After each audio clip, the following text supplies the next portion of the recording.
Hello, Abdi Family Academy. How are you doing? I'm Mr. Lamy. This is grade 11 and 12 English grammar part is about indirect speech or reported speech.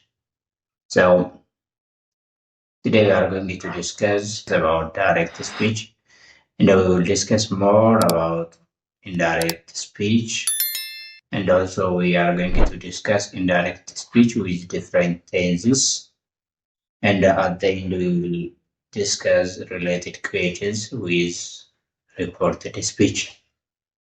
So here are the objectives of the lesson. By the end of this video, you will be able to identify direct speech from indirect speech in a given sentence, then understand common necessary changes in indirect speech, and at the end you will be able to change direct speech into indirect speech. These are the specific objectives of the lesson.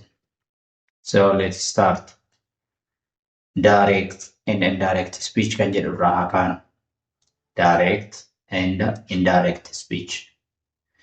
Actually, we may report the word of the speaker in two ways. Waan namni tokko dubbate, waan namni tokko jedhe gabaasuu yoo barbaanne karaa lamaan gabaasa. Karaa lama report. This is, we may quote his actual word. This means we may quote the actual words of the actual speaker without adding nothing, without changing nothing. Whenever we quote the actual word of the actual speaker, this is called direct speech. Yeroo waan namni tokko dubbate otoo itti hin dabalin, otoo hin hir'isiin, homaa otoo hin jijjiirin gaafa waan namni tokko jedhe report goonu direct speech jennaan. By the way, direct speech by itself is a report. What makes it different from indirect speech is we quote the actual words of the actual speaker.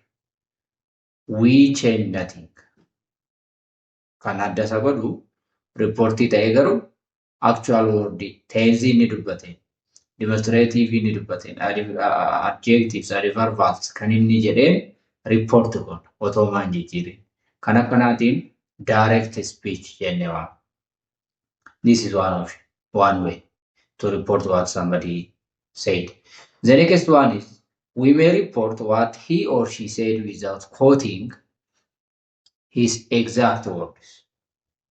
Without quoting his exact or her exact word, but we may report by using our own word without changing the necessary meaning, the message of the actual speaker, but we change a lot of things like tense, like demonstratives and the like. Such kinds of reporting is said to be indirect speech or reported speech. So, waan namni tokko dubbate immoo yaada keenya jecha ofii keenyaatiin hiika namichi jechuu barbaade inni yookaan ishiin jechuu barbaade otoo hin jijjiirin, intended meaning sana otoo hin jijjiirin garuu tense isaa jijjiirree, iddoo isaa jijjiirree, wantoota adda addaa jijjiirree yaada ofii keenyaatiin yeroo ofii keenyaatti yoo report goone kana indirect speech jennaan. So as keessatti waan nuti focus goonu waa'ee ergaa namichi jedhee yookaan immoo isheen jetteeti indirect speech keessatti. Direct speech keessatti immoo is about the actual word of the speaker.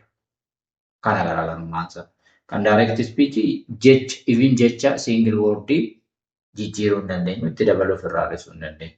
Indirect speech keessatti immoo focusing keenya ergaa jedhame sana otoo hin jijjiirin report gochuudha. So these are the way we report what somebody has said. Let's see these examples. Chaltu said, I am very busy now. This is direct speech. Why direct?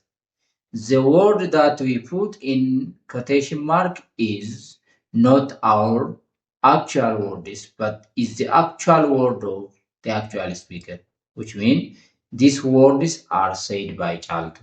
jechoonni quotation markii keessa taa'an kun jecha caaltuuti malee kan ofii keenyaa miti. Jechicha isheetu fayyada. So kun jecha kan keenya miti jechuudha. Fakkeenyaaf ishiin I am very busy now. Tenziin ishiin ittiin dubbatte jechoonni ishiin ittiin dubbatte kun kanadha. Report gochaa jira garuu nuti. We are reporting actually. Caaltu said jenne kana report goona. Akkamitti report goone garuu directidha. Direct speech. Why direct? We directly took the word of the speaker. This is what we call direct. When we come to indirect speech, Chaltu said that she was very busy then. Amma she kan jedhe she miti, was kan jedhe she miti, very busy kan jedhe she miti, then kan jedhe she miti. Garuu immoo ergaan isaa immoo waanuma ishiin jettedha. Waanuma ishiin jettedha. Kanaan indirect speech jennaan. Yoo fakkeenya kana lamaan laalle waan baay'ee jijjiirra irratti. Fakkeenyaaf I'm very busy present simple tenseedha. Tensiinsa she was very busy immoo past simply. Pastidha report godhu. Now jette ishiin yeroo dubbatu sana. Nummoo achi booda yeroo gabaatnu then kana jijjiirreerra. Subject jijjiirreerra. Ishiin I jette nuti immoo she jennee report godhu. Waan baay'ee jijjiirra. Garuu ergaa hima sanaa still hin jijjiirra. This is what we call indirect speech. Lachuu isaanii garuu immoo reporting. So indirect speech we use inverted comma or what we call quotation mark. Quotation markii fayyadamna akka fakkeenya kanarraa hubatamutti jechuudha.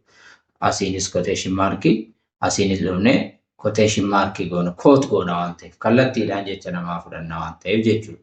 So inverted comma yookaan immoo quotation markii fudhanna. Why we use inverted comma is used to mark off, is used to quote the exact word of the speaker. So yeroo kana jecha kana quotation markii keessa jecha tokko kennu jechichi kan actual speaker ta'uu isaa nutti agarsiisa. In indirect speech we do not use inverted comma or what we call quotation mark. Quotation markii hin fayyadamnu jechuudha kana keessatti. Sababni isaa maaliif jechichi kan namichaa miti yaada isaatu kan isaatti yookaan kan isheeti malee. So our focus today is the necessary change we do when we change direct into indirect. So while changing the above direct speech into indirect speech, certain changes have been made. So we are going to discuss together about the change we made during we change direct into indirect speech.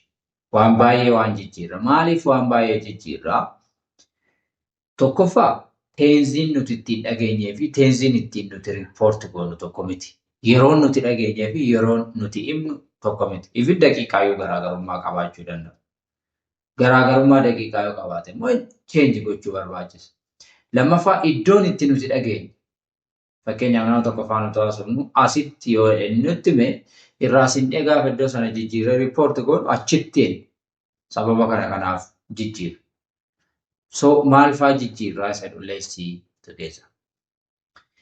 So here is the rules for changing direct speech into indirect. General rule isaa ilaallama akka walii galaatti. When the reporting verb is the past tense, reporting verbiin keenya past tense yoo ta'e itti dhufnee ilaalla garuu past tense reporting verb kan jennu fakkeenyaaf he saidin kun past tense said waraka told said waraka kanaa yoo ta'e all present tense of the direct are changed into corresponding past tenses. Maal jechuudha? Reporting verbiin keenya past tense taanaan all present tense jechuun eenyudha? Present simple tense, present continuous tense, present perfect tense fa'aa. Kan hunduma isaa we change this into the corresponding past tense. Back shift goona jechuudha. Back shift tokko past goona tokko yookaan back goona tokko. So when we see this one by using different examples, Number one, we change simple present tense into simple past tense. Akkas jechuun keenya maal jechuudha? Reporting verbiin keenya past ta'e, tensiin keenya quotationii keessa jiru sun present simple yoo ta'e, quotationii keessaa baafnee gaafa report goonu simple past goonu. Simple past goonu. So, for example, this is direct speech. He said, I am unwell. Kun amma directidha. Quotationii keessa jira. Subjectiin isaa I dha. Amiin kun present tense dha obviously. When we report this one, he said that he was unwell. So this was is in past tense. So present tense kana garamitti goona? Gara past tense itti goona. Zaatti kanatti daballa ofii keenya, but which is optional. Optionalidha garuu ofiifitti daballa as a reporting verb. So asitti kan nuti ilaallu he said jedha. Reporting verbiin keenya maaludha? Past. Saidin kun past tense said waan ta'eef. So ishii kana gaafa quotationii keessaa baafnee report goonu he said that he was unwell jedha. Kana jechuun gabaabaatti simple present tense gara simple past tense itti jijjiirraa jechuudha. Quotationii keessaa maaliif baafna? This tense is not the actual word of the actual speaker waan hin taaneef quotationii keessaa ala goonee report goonaa jechuudha. Next, a present continuous becomes past continuous. Corresponding past tense kan jennu kanadha jechuudha. So tensiin jalqabaa reporting verbiidhaaf simple past tense. Tensiin jalqabaa. Special casein jira itti dhufnee ilaalla. Garuu tensiin jalqabaa past reporting speech keessatti nuti fayyadamnu yookaan indirect speech keessatti nuti fayyadamnu simple past tense dha. Sababni isaa present simple dha. Tensiin ishiin jalqabaa present simple sana gara past simple itti waan jijjiirruuf back shift waan goonuuf simple past tense irraa kaanaa jechuudha gaafa present gaafa reporting speech. Gaafa reporting speech.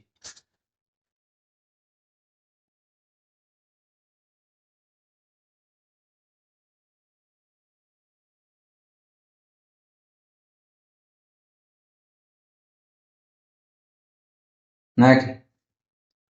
So, a present continuous becomes past continuous. Let's see this example. He said, my brother is writing a letter.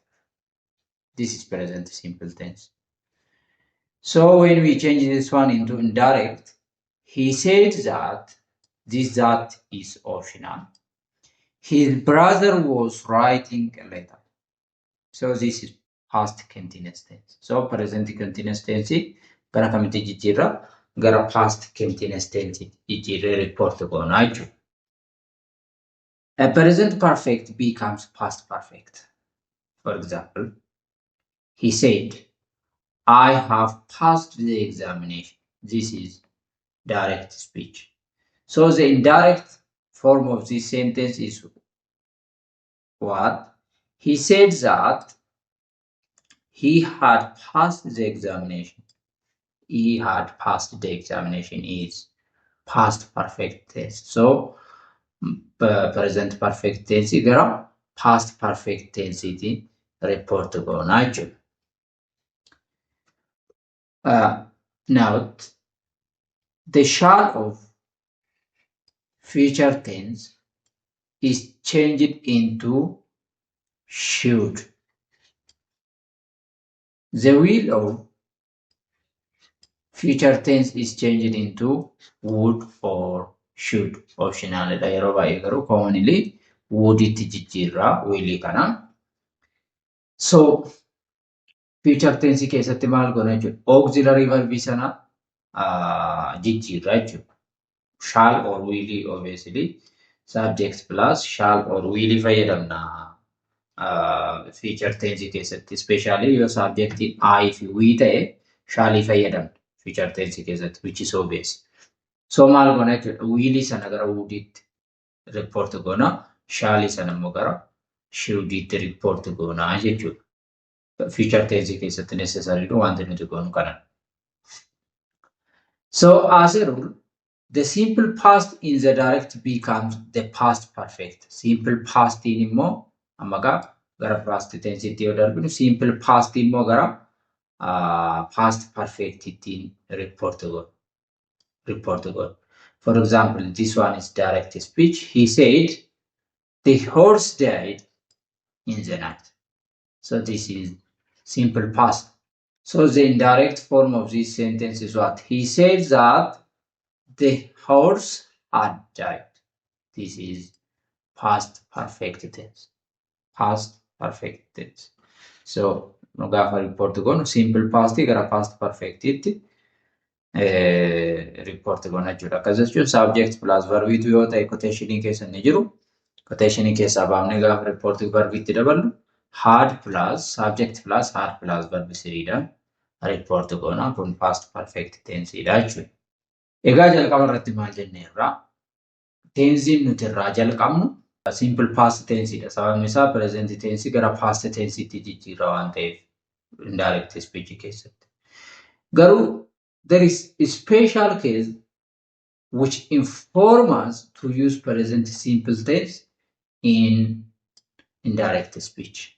Garummoo haalli addaa special case ta'ee present simple tense akka nuti fayyadamnu nu dirqisiisutu jira jechuudha. Gaafa report goonu present simple deebinee present simpleedhaan kan nuti report goonu special case jira jechuudha. Kana sirriitti hubachuu nu gaafata. Kana sirriitti hubachuu nu gaafata jechuudha gaafa reporting speech keessatti actually. So use present simple tense in the following situation. Present simple tense dhaan deebinee report kan goonu.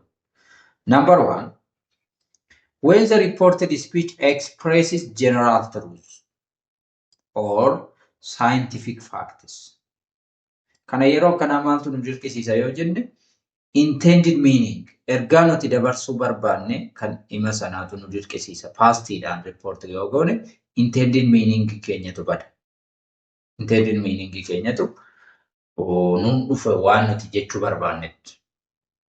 So yeroo akkana maal goona present simple tense deebifnee present simple tenseedhaan report goona jechuudha. For example, the teacher said, the earth goes around the sun. Barsiisaan keenya lafti biiftuutti naannofti nuun jedhee ture. So amma gaa this is general truth. Yeroo barsiisaan jedhus haa ta'u yeroo kamuu still today lafti biiftuutti naannofti. The earth goes around the sun. Amma ergaa hima kanaa yoo ilaale general truth. Otoo ruuliidhaan report goona jenne simple pastiidhaan goona kana. Because we change present simple into past simple. But ergaan jechuu barbaanne intended meaning immoo nuun dhufu. Let's see together. Akka seeraatti the teacher said that the earth went round the sun ta'ayu. Simple pastiidhaan. Akkas jechuun immoo hiikaan isaa maalidha jennee yoo ilaalle barsiisaan keenya lafti biiftuutti naannofti turte nuun jedhee jedha.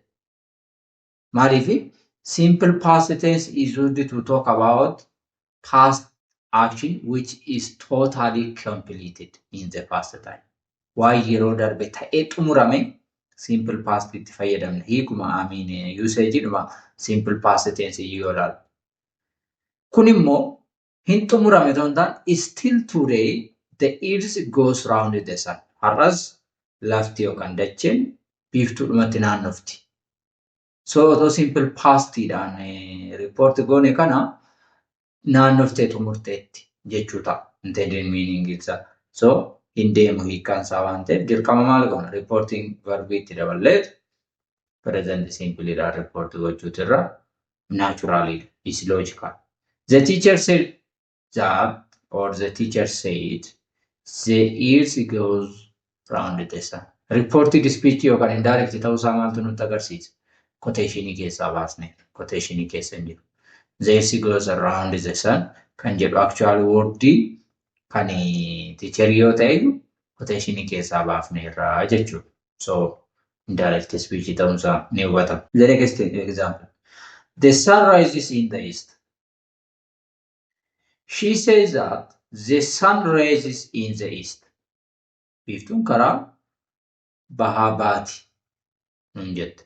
So nun jette bahaan baati turtee jennee totally completed past action godhatan tan present simple dhaan report goona jechuudha. If it's the reported speech usually shift tenses, we shift back tenses. General truths stay in the present simple because they are always true. General truths yeroo hundumaa true waan ta'eef maal goona present simple dhaan report goona. Past simple dhaan yoo report goone intended meaning keenya dhufu jechuudha. When the reporting verb is in the present simple, kunis nu dirqisiisa. Reporting verbiin keenya present simple dhaan yoo ta'e ammas immoo present simple dhumaan report goona. Akkas jechuun maal jechuudha? Fakkeenya kanarratti kan laalu ni jira. Yeruma sana deemnee report goona jechuudha. Otoo hin turiin jechuudha. Hiikaa isaa gadi fageessinaa yoo ilaalu.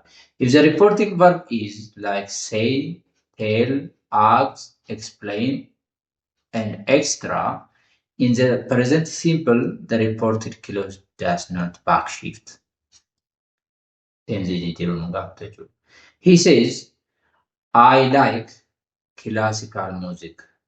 Wanti nuti beekuu qabnu asitti reported verb ishiin jennu ishii kana. Ishiin present simple dhaan tensi jirti. Himni as keessaas present simple yoo ta'e jechuu keenyadha. Malee tensi biraa yoo ta'e immoo duubatti deebifnee present simple dhaan reporting goonu. Kunis present simple dhaan jira. Kunis immoo inni quotationii keessa jiru yookaan immoo sentensichi present simple dhaan jira yoo ta'e kana past simple gochuun nu gaafatu. Because he says that he likes classical music. Amma waan madamne report goone. So reported verb keenya ta'an jijjiirin jechuudha. Kunis yoo ta'e present simple tense dhaan report gochuu dandeenya jechuudha. This is number 2. Malee kanaan ala garuu simple past irraa kaanaaf yoo dura kaasa. Number 3, when reporting habitual action or article, habit is still true at the time of reporting. So if the speaker habit continues, we keep the present simple. Habit jechuun habitual action jechuun amala keenya yeroo hundumaa nu faana jiru. Habit continues with us. Kunis past simple dhaan hin godhu. Past simple yoo ta'e past habit ta'a. Amala dur qabnu hamma kan dhiisi ta'a yoo simple past dhaan report godhu. Akkuma dura intended meaning keenyatu nuun nufu jechuudha. So habit ammayyuu qabnu. Amala ammayyuu nu faana jiru yoo ta'e present simple dhaan report godhu. Fakkeenyaaf namni tokko I play tennis every weekend. Yoo nun jedhu this every weekend tell us habitual action. Waan inni yeroo hundumaa yookaan ishee yeroo hundumaa gootu nutti agarsiisa. So kanatoo she said that she played tennis table. Otoo jenne totally completed by past action ta'a. Garuu every weekend yeroo hundumaa taphata yookaan taphatti. So kanas present simple dhaan report goona. So she says that she plays tennis every weekend and report goona jechuudha present simple akkuma inni irratti. So the tense of form of the reported verb is changed when the reporting verb is only in the past tense. Ishee kana sirriitti hubachuu nu gaafata jechuudha. Reported verbiin kun yoo warri jalqabarraan kun yoo past simple ta'e tense jijjiirraa jechuudha reported speech keessatti. The next one is modification of tenses in the transformation of direct into indirect speech. Yeroo akka walii galaatti yoo summarize goone tense kana laallu yeroo direct speech gara indirect speech itti jijjiirru tense akkam ta'a garamitti jijjiirama isa jedhu of keessaa qaba jechuudha. So reported verb is indirect speech, reported verb in indirect speech. Akkuma dura kaasne simple present tense gara simple past tense itti jijjiirra yoo special case amma walitti nuti ilaalla jiraachuu baate. Tense simple present gara simple past itti jijjiirra. Present continuous immoo gara past continuous itti jijjiirra. Present perfect gara past perfect itti jijjiirra. Simple past gara past perfect itti jijjiirra. Past continuous gara past perfect continuous itti jijjiirra. So kana biraan kan darbe past perfect bira gaafa geenyu iddootti jijjiirru waan hin qabnuuf asumatti dhaabannaa jechuudha. Simple future ifaa immoo auxiliary verb isaa jijjiirra. Fakkeenyaaf shaalii fa'aa, will fa'aa jijjiirra jechuudha. Fakkeenya adda addaa keessatti ilaalla. So as a general, this is the modification of tenses in the transformation of direct into indirect speech. Indirect speech keessatti tensii akkaataa kamiin akka jijjiirru of keessaa qabaata jechuudha. Here are examples. Altu said, I am housewife. We change this one into simple past. Sababni isaa maaliif simple past itti jijjiirran reporting verbiin keenya kun past simple dhaan jira. So Altu thought that she was a housewife. Siva said, my wife is working as an officer manager. Kun inni olii present simple dha. Inni gadi kun immoo present continuous dha. Siva told that as reporting verb said fayyadamuu dandeenya. Told fayyadamuu dandeenya that his wife was working as an office manager jenne present continuous kana gara past continuous itti report gochuu dandeenya. Tensii hundumayyuu akkaataa kanaan jijjiiraa deemnaa jechuudha. For example, Geetahuun said, amma ishii kana ilaallu said kan jennu kun simple past dhaan jirti. I have passed the exam. This is present perfect tense. Garaagaramitti jijjiira obviously gara past perfect itti jijjiira. So Geetahuun told that reporting verb yookaan immoo said that fayyadamuu dandeenya. He had passed the examination. He had passed the examination. The next, Hema said, I joined the university courses. I joined. This is what simple past. Reporting verb in Kenya more. Simple past dhaan jira. Hema told that she had joined the university courses. The next, Aaron said, Mommy, I was sleeping. Tense in Kenya shikana. Present continuous. So Aaron told his mother, iddoo akkasitti of eeggachuu qabna. Maaliif indirect object jira.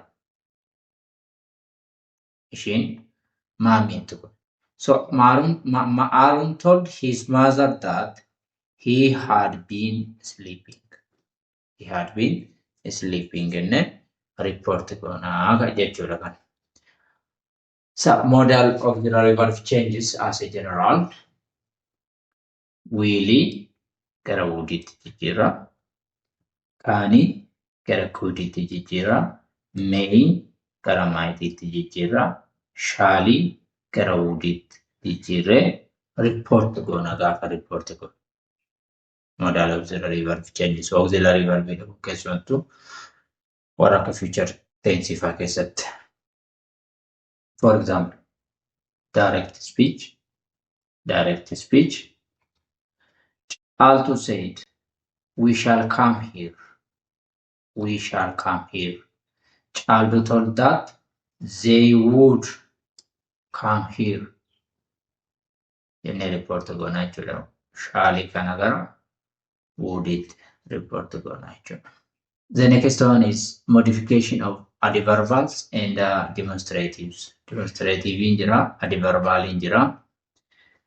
So indirect speech keessatti words expressing nearness in the time or place are generally changed into words expressing distance. Adverbal gaafa jedhu kan time haa ta'u kan iddoo namni tokko iddoo tokko dhaabatee as yoo nuun jedhu achi deemnee gaafa report goonu immoo achi jennaan nearnessii kan ibsu timeidhaan isaa ta'u in sense of time or in sense of place gaafa report goonu nuti immoo distaansii akka inni ibsutti report goonaa jechuudha. Maaliif Loojikaalee amma akkamitti yaadama kuni iddoo jijjiirree riippoorti gochuu dandeenya. Yeroo san jijjiirree riippoorti gochuu dandeenya waan ta'eef dhiyeenya kan agarsiisu gaafa riippoorti goonu immoo fageenya agarsiisa jechuudha. As a general, when reporting someone's word, you are speaking from your perspectives. Perspective keenya irraa haasa'uun actually gaafa riippoorti goonu. It's not the actual word of the speaker. So you need to change different things. Tense yaa ta'u, warri verbal yaa ta'u, demonstrative yaa ta'u, jijjiiru. So without changing demonstratives like this, that, this in plural, the meaning may become unclear. Maal ta'a kuni ergaan keenya yookaan hiikaan ergaa sana ifan ta'u jechuudha yoo demonstrative kana jijjiiruu ba'a. Yoo namni dubbatu sun this jedhee yoo namni dubbatu sun that jedhee this in plural yoo jedhu yoo kana demonstrative kana jijjiiruu baanne ergaan keenya maal hin ta'u clear hin ta'u jechuudha meaning sana. As a general tense keessatti egoo kan jedhu yoo jiraatu immoo before dhaan riippoorti godhu.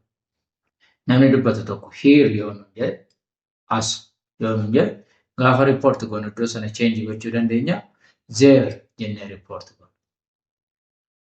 Leesiidhaan gaafa harkatu. Fakkeenyaaf time today yoo jedhu riippoorti gaafa goonu that day jennee riippoorti godhu. Har'aa yoo inni nuun jedhee riippoorti godhe guyyaa sana namoonni gaafa riippoorti godhu. Now yoo nuun jedhe then jenna. Amma yoo nuun jedhe yericha jenna nuti immoo. Fakkeenyaaf future tense fa'aa keessatti immoo tomorrow yoo nuun jedhe nuti immoo maalii riippoorti goona the next day, the day after jennee riippoorti godhu. Simple past keessatti fakkeenyaaf yesterday yoo nuun jedhe the previous day, the day before. Garaagarummaan kanaa kun futureidha. Kun past. Past future immoo the next day guyyaa ittaanudha. So the day afteridha inni kun.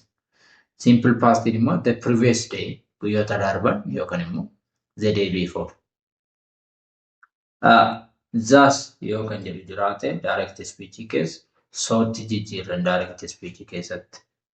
Last night, for example, in simple past, we may change the night before in indirect speech. Last week in indirect speech, last week in indirect speech, so we may change this one into the previous week. Next week in indirect speech, the following week in indirect speech. So change kana goona jechuudha. Necessarily change kana jijjiiruu qabna jechuudha gaafa report goonu. Tense bichaa miti kan nuti focus goonu. Subject yookaan pronoun bichaa miti kan nuti focus goonu. Waan baay'eedha gaafa report goonu jechuudha. Dhimma tokko fuunee gaafa change goonu jechuudha. Direct speech into indirect speech. For example, modification of verbs and demonstratives, especially these are demonstrative. So the demonstrative pronouns and the demonstrative adjectives are also changed into reported speech as follows. Fakkeenyaaf namni tokko this yoo nuun jedhe direct speech gaafa dhageenyu nuti gaafa immoo report goonu that goone report goonu. This is the plural form gaafa report goonu immoo those dhaan report goonu. For example, as example akka fakkeenyaatti this boy yoo nuun jedhe singularidha. That boy jenna nuti. Tense jijjiirree iddoo jijjiirree report goonannee yaaddu. These dogs pluralidhaan fakkeenyaaf gaafa report goonu nuti those dogs jennee report goonaa jechuudha. So demonstrative dha isaan jechuudha. Let's see by example. Sena said, my sister will come here today. Ammas keessatti waan baay'ee laala. Tokko pronoun ilaallaa. Tokko auxiliary verb kana ilaallaa jechuun tense isaa ilaallaa. Ishii kana immoo ilaallaa. Here ilaallaa. Today ilaallaa. Waan baay'ee jira as keessa. Kana hunda report goona. So seenaa said jalqaba immoo riippoortii verbii keenya laala saidii paastiidhaan jirti. So seenaa said atti kan jedhutti dabala. Isheen maali jette immoo kan isheen kan qo'atte immoo kan shii jette. Her sister wiilii gara wooditti jijjiirranneerra. So wood come is obvious future tense waan ta'eef woodii jijjiirreerra. Here jette isheen. Sun immoo gara zeeriitti jijjiirra. Today jette isheen. Immoo gara zaatti deeyitti jijjiirra. Kana hundumaa fokas gochuu qabna jechuudha gaafa jijjiirru. Wanta amma haasaa ollee teensii dabalatee, auxiliary verbii dabalatee, demonstrative dabalatee, adverbaalii dabalatee hima kana keessa jira jechuudha. Kana hundumaa fokas godhu. Toltu said, I will go to Tajore the next week. Next week jedha sitti immoo. Will jedha immoo. So, Toltu told that she would go to Tangerine the following week. So, as keessatti ammoo next week kan jedhu kana following week jijjiirra. Will kana gara wooditti jijjiirra. Rahima said, I went this pen now. Nama kana ilaala. Subjectiin isaa I'dha. Verbii wentidha. Simple pastidha. Present tensedha jechuudha kan. This demonstrative jira. Now the verbal jira. So Rahima told that he I kana gara heetti. Actually gara he yookaan sheetti jijjiirra saalaalleen. Wented simple present gara simple past jijjiirra. This to that jijjiirra. Now kana immoo gara zeniitti jijjiirra. Gara zeniitti jijjiirra. So waa hundumaa focus goonaa jechuudha waan tokko lama bichaa miti gaafa report goonu wanti nuti ilaallu hedduu. Wanti nuti ilaallu hedduu. So here are the reporting verbs. Reporting verbii amma ilaalaa turre kana akkamitti fayyadamnaa kan jedhu sirriitti xiyyeeffannaa gaafata. Reporting verbii. Fakkeenyaaf himichi statementiidha yoo ta'e yookaan statementii report goona yoo ta'e saidii tolli fayyadamuu dandeenya. Saidii yookaan tolli. For interrogatives yookaan immoo question yoo ta'e optionii lama qaba. Question by its nature, WH question, yes no question jennee qooduu dandeenya. So WH question kana as reporting verb maaliin keena inquired gochuu dandeenya. Inquired report gochuu dandeenya. Yes no question kana immoo akka asked, whether, asked, if as a general, whether, if fayyadamne, he asked whether, he asked if jennee report gochuu dandeenya as reporting verb akka reporting verb itti yoo ilaalle jechuudha. Command yoo ilaalle commandis ordered, told, asked jechuu dandeenya. Maybe commonly ordered yookaan immoo told kana logically jechuudha. These are not about tense but they are about reporting verbs. Reporting verb inni jalqaba hima sanaa irratti yookaan gaaffii sanaa yookaan immoo command sanaa irratti kan fayyadamnu jechuudha. These are the questions related to the topic. It says change the following statement in direct speech. Indirect speech itti report godhi jedha. Indirect speech report godhi. Gaaffii kudhan tura. Gaaffii kudhan kana gara indirect speech itti jijjiirra jechuudha. For example, question number 1. She said, I am feeling happy today. I am feeling happy today.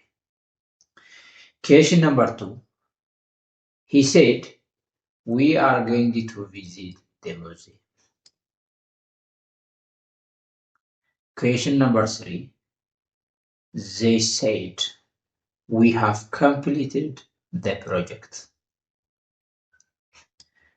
Question number 4. Ria said, I went to learn Spanish. Question number 5. The man said, I live in this village. Question number 6. My mother said, the food is ready. Number 7.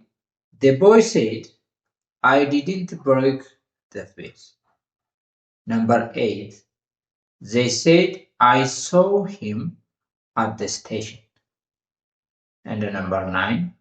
I will finish the work soon. Number 10 and the last. They said, we were watching the movie. These questions are the questions that you are expected to change into reported speech, or what we call indirect speech, because they are direct speech. Jechuun kun direct speech. So gara kamitti report gochuuti isin barbaachisa yoo jennee ilaalle gara indirect speech itti report goona jechuudha. Actually verbiin isaanii simple pastidhaan jira. Said. So hundumti isaanii simple pastidhaan jira reporting verb isaanii. So we need to change this one into reported speech. Yoo verbiin keenya simple pastidhaan jiraate dirqama back shift goona tenzi. Necessarily back shift goona jechuudha. So let's see together. Question number 1. She said, I am feeling happy today. One had to consider God. Subject ilalla, tense ilalla, adverbal ilalla jechuudha. Tense isa ilalla. Fakkeenyaaf tensiin kun I am feeling happy today. This is present continuous tense. Obviously. Present continuous tense dha kun. So kana sirriitti focus gochuu qabna jechuudha. Gaafa report goonu gaafa jalqaba subject ilaalla, achi immoo tensiin isaa ilaalla, demonstratives yoo jiraate ilaalla, adverbs yoo jiraate ilaalla. Sense times kan qabu, kan places kan qabu jechuudha. So let's see together. Question number 1. She said that she was feeling happy that day. Look, tense insa, active insa, present continuous tense dhaan jira. Subject insa, she, I dhaan jira direct speech keessatti asirraa garuu she said waan jedheef she takka jijjiiru nu agarsiisa. Tense insa immoo present continuous tense dha. Obviously gara past continuous tense itti jijjiirra. Adverbal kan ammoo today isa jedhu kan that day itti jijjiirra gaafa report godhu. That day itti jijjiirra. Question number 2. He says that they were going to visit the museum. Present continuous dhaan jira actually. Gara past continuous itti jijjiirra jechuudha. Sadaffaan present perfect dhaan jira. Present perfect immoo gara past perfect itti jijjiirra. So they said that they had completed the project. Itti jijjiirra jechuudha gaafa report goonu. Gaafa report goonu gara past perfect tense itti jijjiirra jechuudha necessary. Sababni isaa present perfect tense dhaan jira waan ta'eef. Kan biraan immoo adverbal hin jiru as keessaa necessarily waan jijjiirru hin qabnu. Demonstrative hin jiru jechuudha. Question number 4. Ria said that she went to learn Spanish. Present simple dha. Gara past simple itti jijjiirra. She went kan jedhu went itti jijjiirra jechuudha. So maaliif present simple past simple itti jijjiirra. Special case miti waan asitti hubachuu qabnu.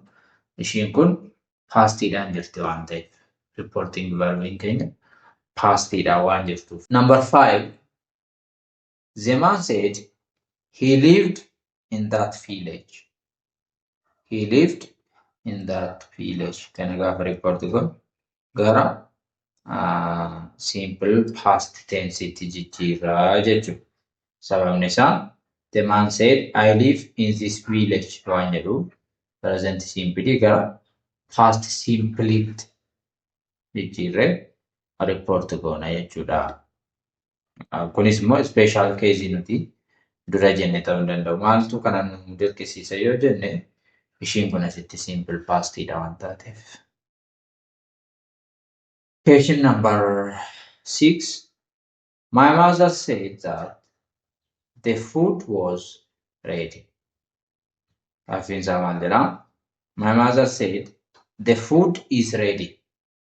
The food is ready. So nuti immoo gaafa report goonu kana the food was ready jenna. My mother said that the food was ready jennee report goona jechuudha. Question number 7.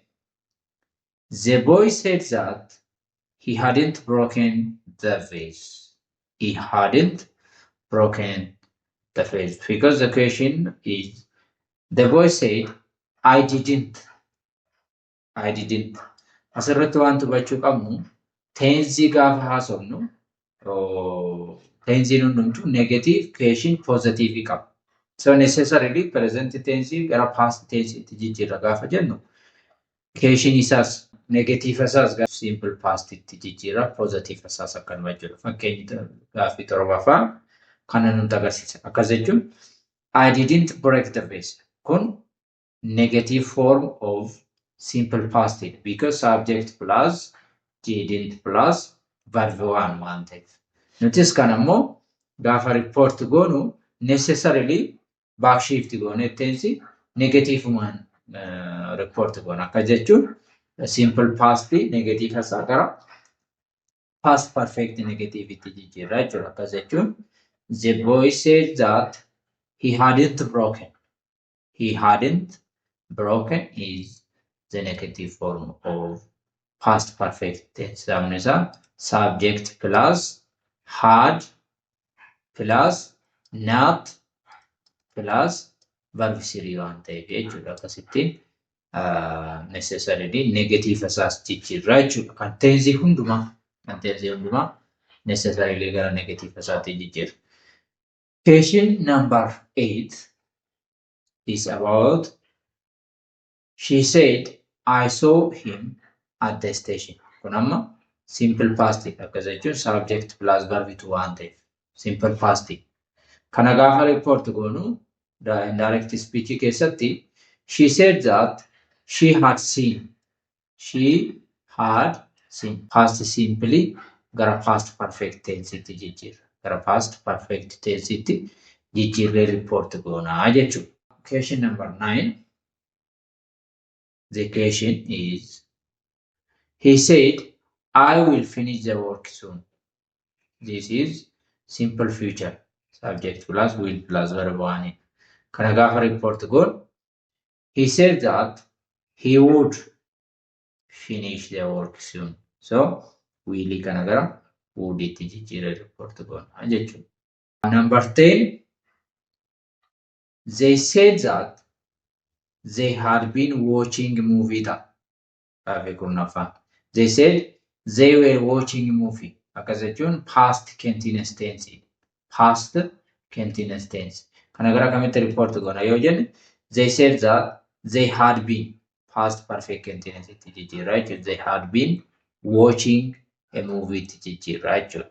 Had been plus verb 1 form goone report kan goonu ta'a jechuudha. These all are about direct and indirect speech kan jennee Ingiliffa keessatti beeknudha jechuudha. Keessumaa gaaffii akkana irratti national exam irratti maybe change godhi jedheellee yoo nu gaafatu baate necessarily garuu reported speech dhaan kan sirratee reported ta'e isa kamisa jedhu sirreetti hubachuu nu gaafata. Yeroo akkanaa maal laalla?